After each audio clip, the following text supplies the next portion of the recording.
우리 옆분과 서로 인사하십시다. 웃으면서 삽시다.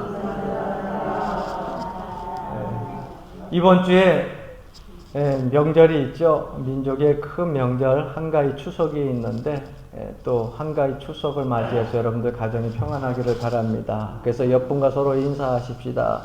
화평하게 삽시다. 이번 설 명절을 맞이해서 여러분들 가정이 더욱더 화평을 이루고 또 하나님의 평안이 여러분들 가정에 있기를 간절히 축원합니다.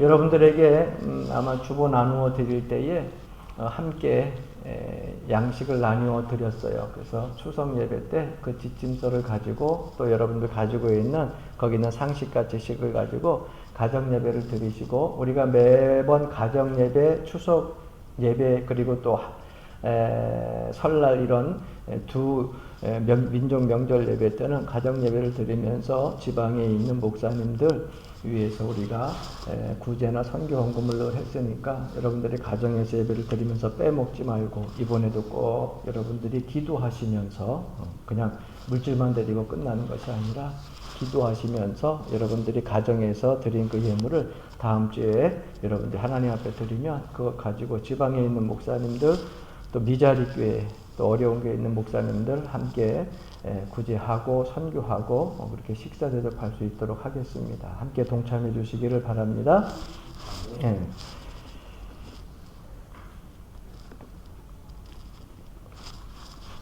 여러분들은 평안 또 아니면은 화평 또 평화 이런 단어를 생각을 하면서 어떤 생각으로 삶을 사는지 한번 좀 살펴보려고 합니다.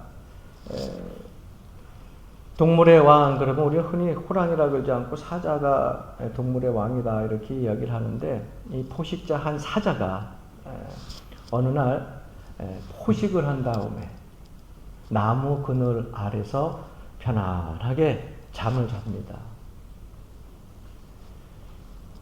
이 포식자, 어떻게 보면 동물의 왕인 이 사자가 그늘에서 배부른 다음에 한 생명을 잡아먹고 난 다음에 포만간에 이제 평안하게 잠을 자게 되니까 이 숲속에 평화가 찾아왔어요.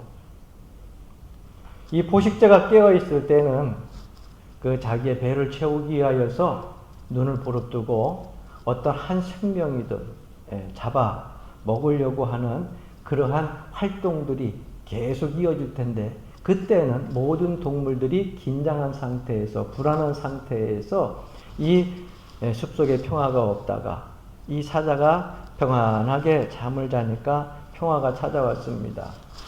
그런데 여러분, 이 숲속의 평화를 우리가 어떻게 생각할 수 있을까? 과연 이 숲속에 지금 이 평화는 진정한 평화인가? 진정한 평안인가? 한번 우리가 좀 생각을 해봐야 될 것 같아요. 물론 포식자 사자가 잠자고 있을 때에 잠자고 있지 않을 때에도 나비와 그리고 또 벌들은 계속해가지고 꽃가루를 이동하고 벌을 또 꿀들을 또 모으고 또 그리고서 날르고 하는 이런 일들이 계속해서 이루어지고 있을 거예요. 하지만 사자가 다시 깨어났을 때에 우리가 평안하다 아니면 평화스럽다라고 하는 이 숲속의 모든 평화는 순식간에 다 긴장의 상태로 깨어지고 말 겁니다. 그래서 우리가 흔히 이 땅을 살면서 평화 얘기를 하는데, 이 평화라고 하는 개념을 좀 우리가 알고 무엇이 진정한 평화인가 라고 하는 것을 오늘 이 말씀을 통해서 우리가 교훈으로 좀 얻으려고 해요. 먼저 세상에는요, 첫 번째 어떤 평화가 있냐면은 로마 사람들이 주장하는 평화, 그 평화가 있습니다. 이 로마 사람들이 주장하는 평화는요, 팍스 로마라고 해서, 이 팍스 로마라고 하는 것, 팍스라고 하는 것은 뭐냐? 피스, 평화에서 온 어원이에요. 그 단어예요. 근데 이 팍스라고 하는 것은 뭐냐? 로마 신화에 나오는 소위 평화의 여신이에요. 그래서 팍스 로마나, 그래서 로마 사람들이 주장했던 평화가 있는데, 이 로마 사람들이 주장했던 평화는 뭐냐? 여러분, 힘을 가지고 권력을 가지고서 장악하는 거예요. 그래서 힘이 있는 사람이 한 사람이 딱 등장을 하고 또 한 나라가 등장을 하게 되면은요, 어느 순간에 힘 있는 사람을 통해서 힘 있는 나라를 통해 가지고서 다른 모든 사람들이 질서 체계가 잡히게 되어지고 또 힘 있는 나라를 통하여서 주변에 있는 많은 나라들이 질서 체계가 잡혀지게 됩니다. 그래서 힘이 있는 그러한 군주 또 힘이 있는 그러한 나라가 생기게 되면은 어느 정도 전체적으로 이렇게 세계적인 평화가 오는 것 같아요. 그런데 이것은 힘으로 얻은 평화예요. 힘이 없는 사람들이 힘 있는 사람을 향하여서 힘 없는 국가가 힘이 있는 국가를 향하여서 뭔가 얘기를 하고 그리고 뭔가 반항도 해보려고 하는데 그렇게 되면 어떤 손해가 올지 모르기 때문에 어떤 피해가 올지 모르기 때문에 그냥 가만히 힘 있는 사람들의 말에 순종하고 복종할 뿐입니다. 그래서 전체적으로 볼 때는요, 질서가 잘 잡히고 잘 돌아가는 것 같아요. 그러나 여러분, 이것을 우리가 진정한 평화라고, 진정한 평온이라고, 정치적인 평화라고 이야기할 수 없다고 하는 거예요. 성경에 보게 되면은 칼을 쓰는 자는 칼로 망한다 이렇게 말씀하고 있어요. 많은 사람들이 이 진리를 어느 때 가서 깨달을까? 사실 주님 앞에 설 때까지 사실은 깨닫지 못할 것 같아요. 깨닫는다고 하는 것이 머리로만 깨닫는 것이 아니라 그 삶 속에서 변화가 이루어져야지 깨닫는다고 얘기할 수 있잖아요. 웃은 이야기가 하나 있습니다. 나폴레옹이 호기를 부리면서 전 세계를 정복을 하면서 모든 일들이 다 할 수 있다고. 그렇게 당당하게 하루하루를 살면서 나라들을 하나하나 다 삼키고 제국을 세워져 갔을 때에 주변에 있던 어떤 충신스러운 신하가 물어봤다고 합니다. 장군은 어느 때가 가장 무섭습니까? 이렇게 물어보니까 이 나폴레옹이 대답한 그 대답이요, 참 우스워요. 면도할 때 제일 무섭다는 거예요. 자기가 면도하지 아니하고 신하가 면도를 해주는데 그 면도를 해줄 때에 신하가 자칫 조금 자기에 대해서 원한과 좋지 않은 마음을 가지고 있으면 면도하다가 한번 쓱 그면은 그냥 생명을 잃을 수 있잖아요. 그래서 나폴레옹이 면도를 할 때는요, 항상 선제적인 조치를 취하고서 면도를 했다고 합니다.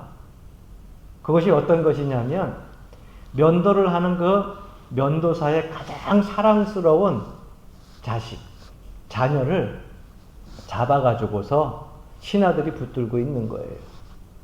그래서 면도를 할 때 혹시라도 나폴레옹이 해할 수도 있잖아요. 해하는 그 순간 그 자녀도 목 졸라 죽일 수 있도록. 그렇게 다 조치를 해놓고서 면도를 했다고 하는 거예요. 여러분, 평화라고 하는 것이 그렇습니다. 없는 가운데 조용함은 다 평화인 것 같지만 그 잔잔한 가운데 속에서도요, 긴장감과 팽창 속에서 계속 경쟁 속에서 살아가는 것이 우리 인류의 모습이고요. 이 세계의 모습이고요. 어떻게 보면 우리 이 시대를 살아가는 저와 여러분의 모습일 수도 있습니다. 힘 가지고 다 질서가 확립이 되어지고 힘 가지고 평화가 이루어지고 힘 가지고 조용해질 것 같지만 그것은 진정한 평화라고 할 수가 없습니다. 두 번째는요, 헬라적인 평화입니다. 헬라적인 평화는 이 헬라 말로 에이레네라고 하는 말이 쓰여졌는데요. 마음의 평화, 또한 정신적인 평화를 이야기하고 있습니다. 이 마음의 평안이나 정신적인 평화는 뭐냐? 논리적으로, 변증합법적으로, 합리적으로 세상 사람들이 이야기하는 것이 내가 이해가 되고 깨달아지고 이게 변증법적으로, 논리적으로, 학문적으로 이게 맞다. 그렇게 생각되어져가지고 그게 맞을 때 그 마음에 정신적으로 평안을 얻는다. 그래서 헬라적인 평안이다 이렇게 얘기를 해요.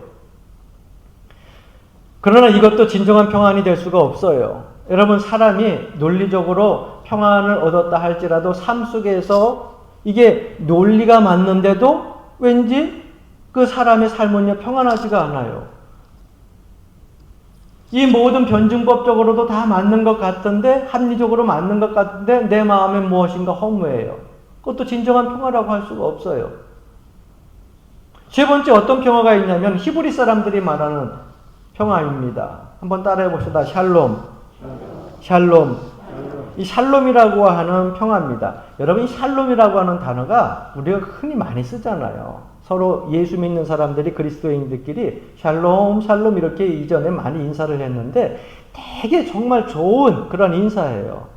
안녕히 주무셨습니다. 주무셨습니까? 라고 하는 것보다 식사하셨습니까? 라고 하는 것보다 정말 축복된 그런 인사예요. 그러니까 여러분들 만날 때에 종종 여러분 믿는 사람들끼리는 샬롬이라고 하는 그런 인사법을 나눌 수 있기를 바랍니다. 할렐루야. 우리나라는 옛날에 인사를 어떻게 했어요?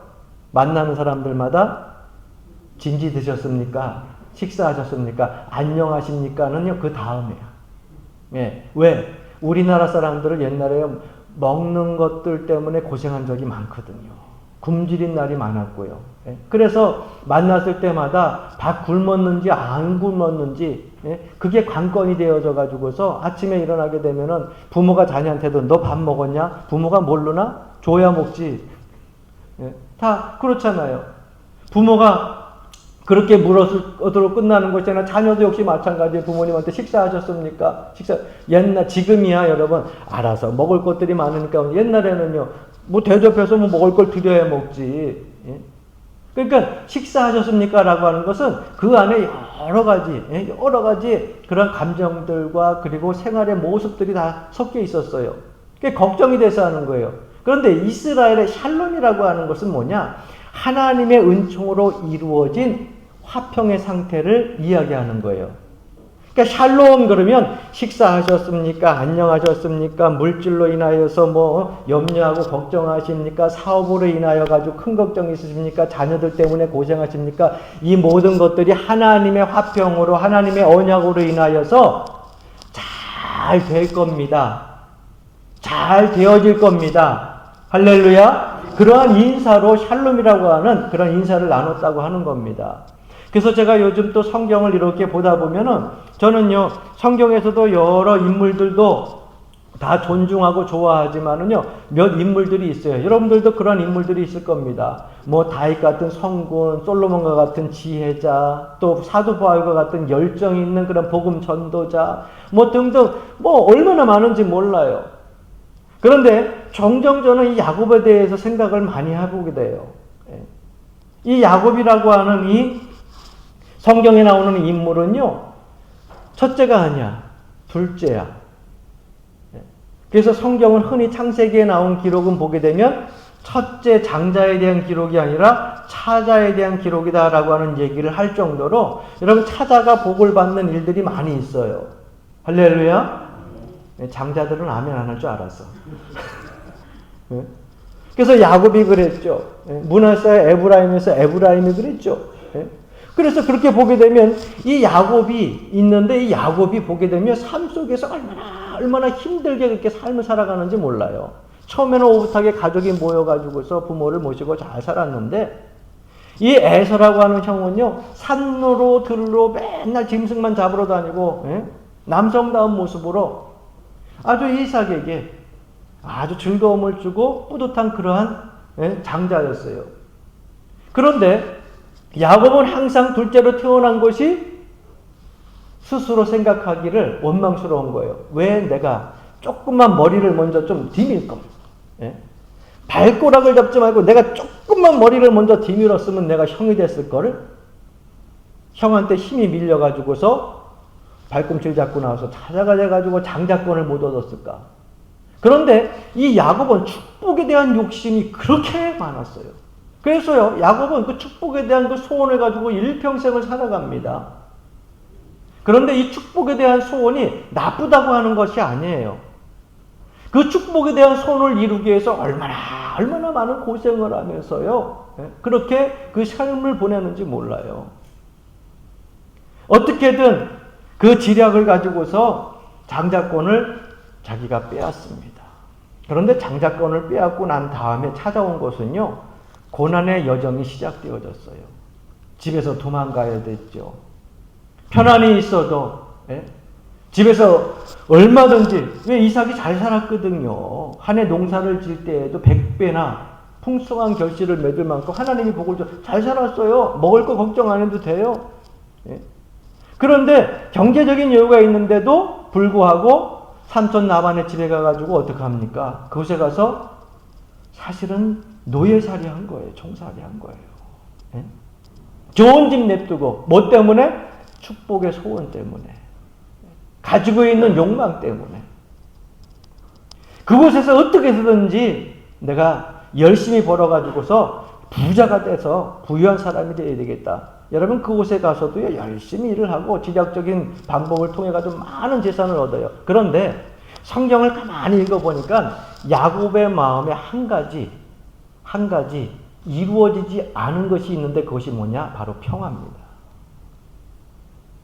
장자권을 내가 얻었지만은요 평화는 얻지 못했어요. 삼촌 나반의 집에 가가지고 경제적인 그러한 풍성한 부유한 사람이 됐어도 그런 평안을 얻지 못했어요. 내 아내 그리고 11명의 자녀들을 그가 풍성하게 하나님이 축복해 주셔서 얻었지만 그래도 그 마음에 평안이 없었어요. 여러분 이 평안은 어디서 얻을 수 있습니까? 오늘 여러분이 세 번째 샬롬이라고 하는 이 인사 속에서 야곱은 평안을 얻을 수가 있었습니다. 결국은 고향이 그립고 고향이 생각나고 부모가 생각나가지고서 모든 자기의 아내와 자녀들과 그리고 가축들을 다 거느리고 어디를 향합니까? 자기 고향으로 향해요. 그곳을 향하여서 가는데 가다 보는데 그 마음에 평안이 없으니까 그 평안을 이루기 위하여서 어떻게 합니까? 하나님 앞에 다 보내요. 냉김없이 혈육도 보내고 재산도 보내고 다 보내고 야복강에 엎드려가지고 하나님 앞에 기도하기 시작합니다. 그때 기도가 여러분 무엇이었을 것 같아요? 에서와 화목하는 거. 자기 형과 화목하는 거. 자기의 식구와 화목하는 거. 그걸 놓고 기도하는 거예요. 내 모든 거 다 필요 없어. 다 먼저 다 보냈어요. 그러나 그 마음에 평안이 없기 때문에 그 평안을 얻기 위해서 화목을 위하여서 기도하는 겁니다. 사랑하는 성도 여러분, 저는 이번 추석 명절을 통하여서 여러분들의 가정에 이 샬롬의 평화가 임하기를 주 이름으로 간절히 축원합니다. 예. 여러분들 가정이 화목해야 돼요. 예. 일가 친척 서로 화목할 수 있는 은혜와 축복이 있기를 바랍니다. 그 화목을 위해서 어떻게 해야 되느냐? 하나님 앞에 여러분 기도하고 간구해야 돼요. 그리고 나서 하나님께 응답을 받고서 에서를 만났을 때는요 서로 끌어안고 눈물을 흘리면서 화해 현장에 돌아왔어요. 그때서야 축복을 소원으로 놓고 일평생 동안 고생했던 이 여정 속에 그 마음에 평안이 찾아왔다고 하는 것입니다. 왜? 바로를 만났을 때에도 이 야곱이요 뭐라고 고백을 합니까? 창세기 47장 9절의 말씀 보게 되면 내 나그네의 길의 세월이 130년이니이다. 나의 연세가 얼마 못하나 우리 조상의 나그네의 길을 세월에 미치지 못하나 험악한 세월을 보냈나이다. 그런데 그 험악한 세월을 보낸 것이 언제 끝났습니까? 에서를 만나면서 그 마음의 평화를 이루었다고 하는 거예요. 근본적인 문제가 뭐냐? 화평입니다. 그래서 오늘 이 본문 말씀 속에 보게 되면은 여러분 25절 말씀에 내가 또 그들과 화평의 언약을 맺고 악한 짐승을 그 땅에서 그치게 하리니 그들이 빈들에 평안히 거하며 숯불 가운데에서 잘지라. 이렇게 하나님께서 말씀하고 있어요. 화평의 언약이라고 하는 말씀을 하는데 여러분 지금 이 내용을 가만히 보게 되면 앞에 제가 잠깐 예로 들었던 어떤 사자 같은 군림하는 힘센 강한 그러한 짐승이 나타나잖아요. 왜 이런 말씀이 기록되느냐? 이게 사실 포로기 때거든요. 이스라엘 백성들이 바벨론에 포로로 잡혀있을 때거든. 그러한 가운데에 그들이 평화의 언약을 누구를 통하여서? 하나님께로 통하여 가지고서 듣게 되는 거예요. 그런데 이스라엘 백성들이 그곳에 가서 얼마나 고생을 했는지 몰라요. 여러분, 그래서 저는 우리나라가 지금 이렇게 사실은 그 암흑기도 있었죠. 일제 치하 일제 강점기라고 하는데 36년의 그 치욕스러운 과거가 있지만은 그것이 우리나라가 이만큼 성장하는 데 있어서 하나님 앞에 더 무릎 꿇고 하나님께 더 쓰임받을 수 있는 데까지 나가는 데 있어서는요, 어떻게 보면 그것이 우리의 발판이 될 수도 있고요. 예? 그것 때문에 우리가 더 발돋움할 수도 있었다는 거예요. 예? 그래서 이스라엘 백성들이 이렇게 수치를 당할 때에 이스라엘 백성들이 그곳에 있으면은요, 바벨론 사람들이 그렇게 이야기를 합니다. 우리나라 사람들도 이전에 학교 다닐 때 일본 사람들이 그렇게 무시했잖아요. 바벨론 사람들이 이야기합니다. 너희들이 하나님의 백성이라며. 너희들이 선민이라며. 그러니까 노래 좀 해봐. 찬송가 좀 해봐. 복음성가 좀 해봐. 하나님 찬양하는 너희들의 그러한 찬송가라든가 그런 노래도 있는데 해봐. 그런데 그걸 못하는 거예요. 왜? 수치스럽고 창피하고 자존심 상하고. 그런데 그들이 그렇게 포로로 잡혀간 이유가 뭡니까? 그들이 하나님을 버렸잖아요. 우상 숭배했잖아요. 하나님의 말씀에 순종하지 않고 계속해서 그들이 곁길로 나갔잖아요. 몇 번이나 경고를 했는데도 결국 그들은 듣지 아니하고 하나님을 멀리 내보냈잖아요. 그들이 그런 수치와 모욕을 당할 때에 바벨론 사람들이 노래 좀 해봐. 그게 옆에서 조롱을 하는데, 여러분 사실 하나님은 뭐 굳이 가가지고서 쓰다듬을 필요가 뭐 있어요? 자격이 없는 이스라엘 백성이에요. 하나님이 버린 것이 아니라 자기네 스스로 하나님을 버린 거거든요.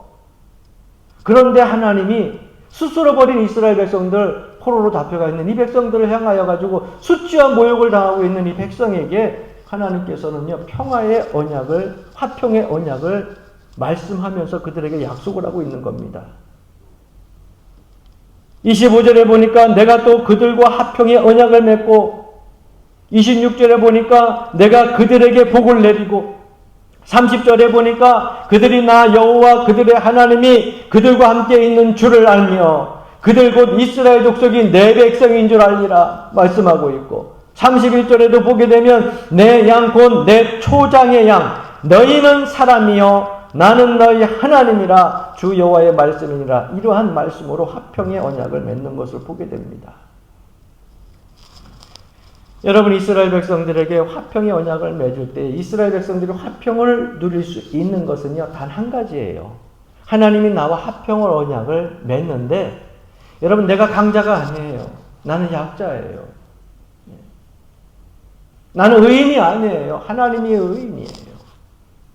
그래서 긍휼함을 얻을 수 있는 우리들에게 먼저 손을 내미신 것이 하나님이에요.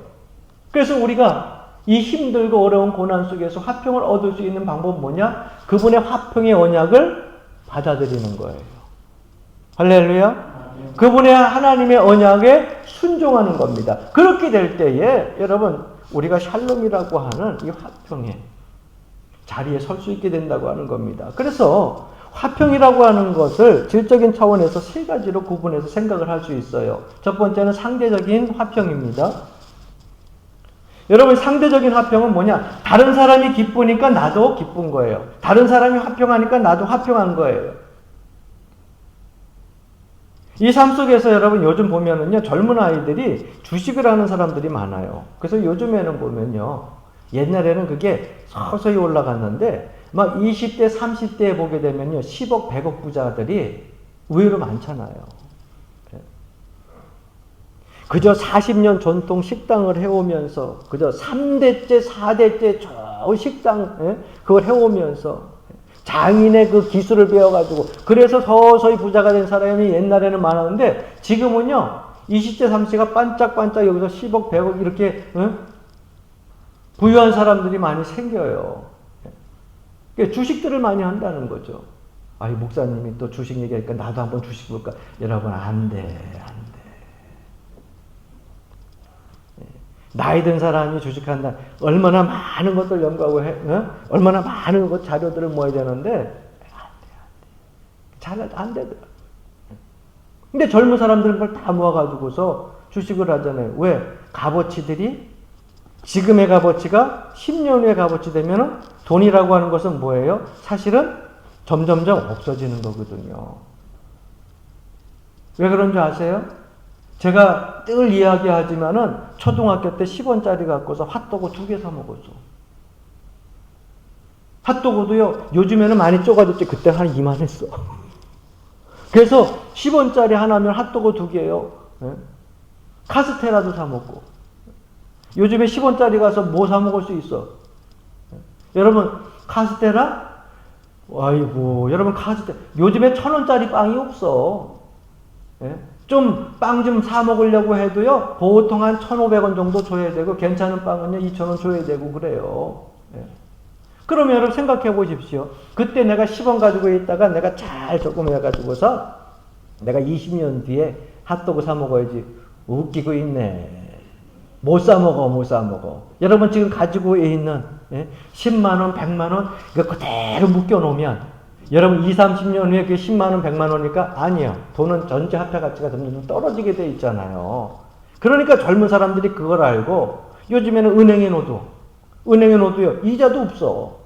그러니까는 젊은 사람들이나 나이 든 사람들은 그나마 지혜로운 사람들 금 같은 거 사놓고 주식을 해가지고 투자해 놓으면 주식은 그 당시의 값으로 다시금 그 값을 받을 수 있으니까 지금의 100원을 그 당시 20년, 30년의 주식이 100원이면 그 당시에 그 값어치를 그대로 얻으니까. 화평 얘기하다가 주식 얘기까지 나왔어. 네, 상대적인 화평 얘기하다 그랬어요. 그래서 젊은 사람들이요. 그렇게 해서 부자도 많은데 감정의 기복이 너무 심해.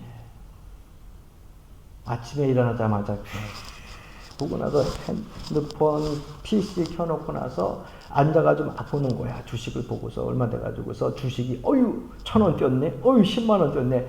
그러면 그날 하루 종일 기분이 좋아가지고 왜? 업된 거예요. 화평이 찾아와. 이 화평이 오래 갈까요? 그 다음날 봤더니 어느 날 그냥 그 주식이 몰락이 되고 떨어지는데 막 2,000원, 3,000원 막 떨어졌어. 주식 몰락되니까 그 화평이 어딘가 사라졌어요. 이게 상대적인 화평이에요. 그러니까 화평이 상대적인 화평은 오래가지 못해요. 사이의 변동에 있어가지고 오리락내리락하는 거예요. 두 번째는 뭐냐? 절대적인 화평입니다. 이것은 뭐냐? 한번 이루어진 그 화평, 그리고 한 번 이루어진 평화가 사라지지 않아요. 이것이 뭐냐면 하나님과 관계에서 맺은 화평이에요. 할렐루야. 그래서 예수 믿는 사람들은요, 진정한 화평을 얻으려면 하나님과의 관계가 바로 세워져야 된다고 하는 것입니다. 돈도 많고 명예도 있지만 마음에 평화가 없는 회의주의자가 어느 날 길을 가는데요, 뭐 그냥 별것 없는 사람이 계속해서 기쁘게 그렇게 다른 사람이 봐도 너무 부러울 정도로 그렇게 찬양을 하고 있어요. 높은 산이 거친 들이 초막이나 궁궐이나 내 주 예수 모신 곳이 그 어디나 하늘나라 할렐루야 찬양하세. 뭐 찬송을 막 부르는 거예요. 그 찬송을 계속 부르니까는 아니 돈도 많고 명예인데 나보다도 별거 사는 것도 별로 현찮은데 저렇게 찬송을 부르니까 당신 뭐가 그렇게 기뻐가지고서 즐겁게 찬송을 부르고 있습니까? 그랬더니 이 사람이 하는 얘기가 하나님의 은혜로 구원받아서 그래요. 하나님의 은혜와 사랑이 얼마나 큰지 매 순간순간 눈 뜰 때마다 내 삶의 현장에서 깨닫기 때문에 그래요. 내가 이러한 삶 속에서도 나의 하나님께서 나와 함께 동행하고 있다고 하는 것을 알기 때문에 그래요. 그 구원이 뭔데요? 그랬더니 무거운 짐을 지고 있었던 이 모든 짐짝을 바닥에 내려놓으면 누가 편합니까? 그 당신이 편하죠. 어디가 편합니까? 어깨가 편하죠. 무거운 걸 내려놨으니까. 구원이라고 하는 것이 그렇습니다. 세상의 모든 근심과 염려, 갈등, 이러한 모든 것들을 짊어지고 가다가 예수 만나고 나서 구원받게 되면은요, 모든 것을 다 주님께서 받아주시고 나는 홀가분한 마음으로 마음의 평안을 누리면서 갈 수 있으니까 거친들이 그냥 이러한 초막에서도 항상 매 순간순간 내 마음에 기쁨이 넘칠 수밖에 없고 내 마음에 평안할 수밖에 없다고 이야기를 합니다.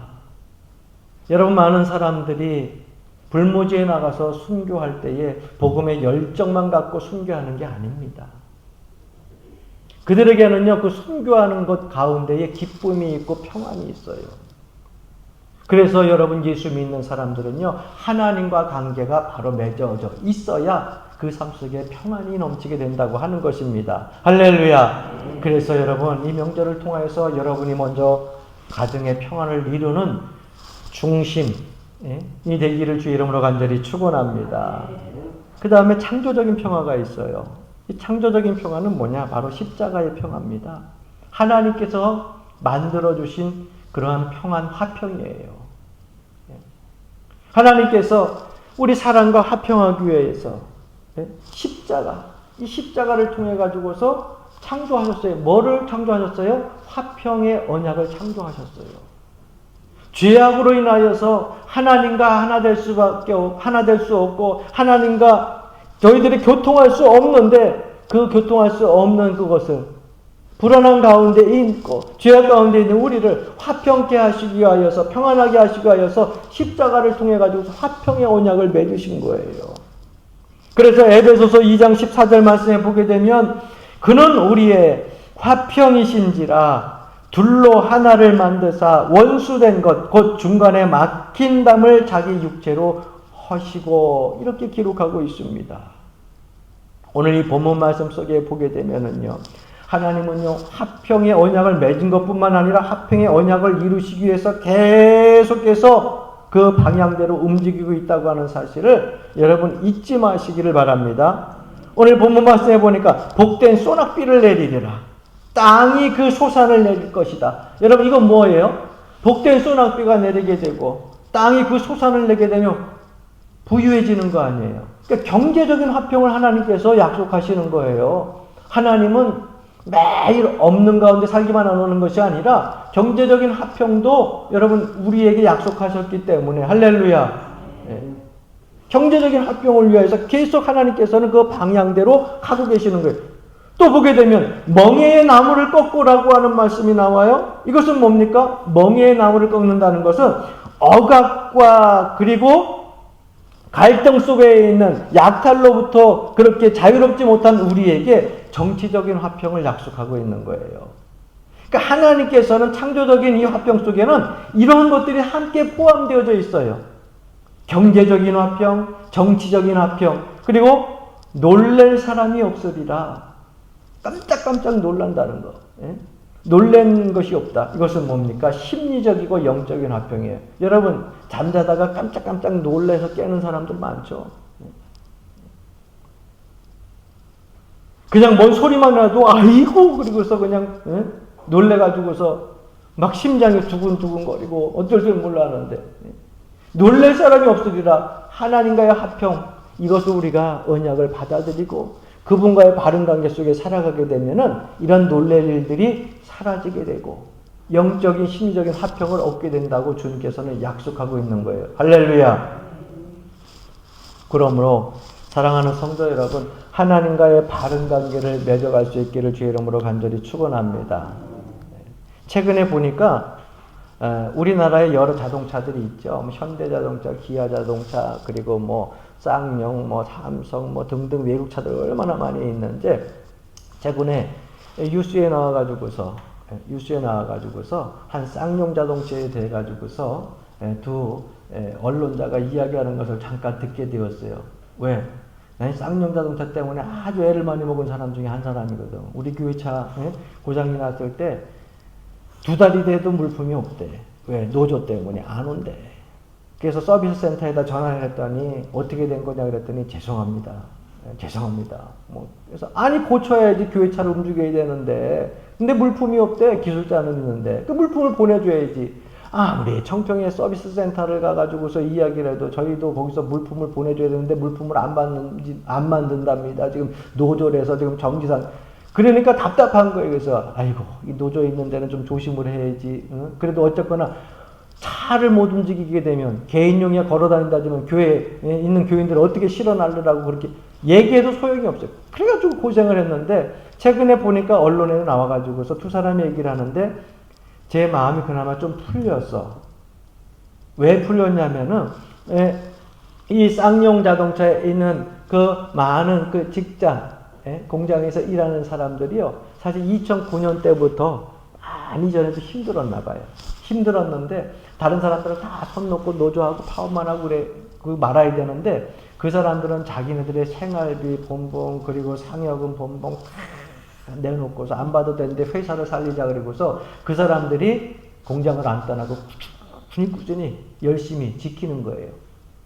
여러분, 사장이 볼 때 고마울까 안 고마울까? 얼마나 고마웠을까? 그런데 그 쌍용이 확 무너질 줄 알았는데 무너지지 않고서요, 요즘에 보게 되면은요, 얼마 전에도 티볼리 그래가지고 엄청나게 그냥 팔리더니 요즘에 또 새로운 뭐 살을 냈는데 엄청나게 팔려가지고 지금 쭉쭉쭉 성장하고 있대.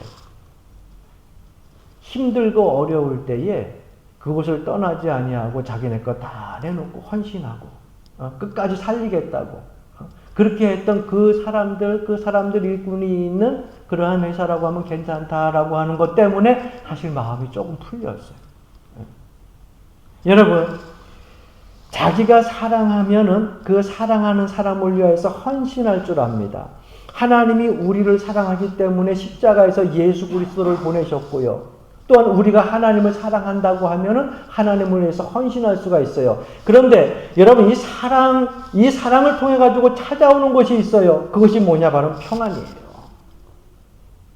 이 사랑으로 풍성해지게 되면은요, 그 사랑 속에서 우리의 삶 속에서 평안이 찾아오게 되고요, 화평이 찾아오게 되고요, 화목함이 찾아오게 되는 거예요. 할렐루야.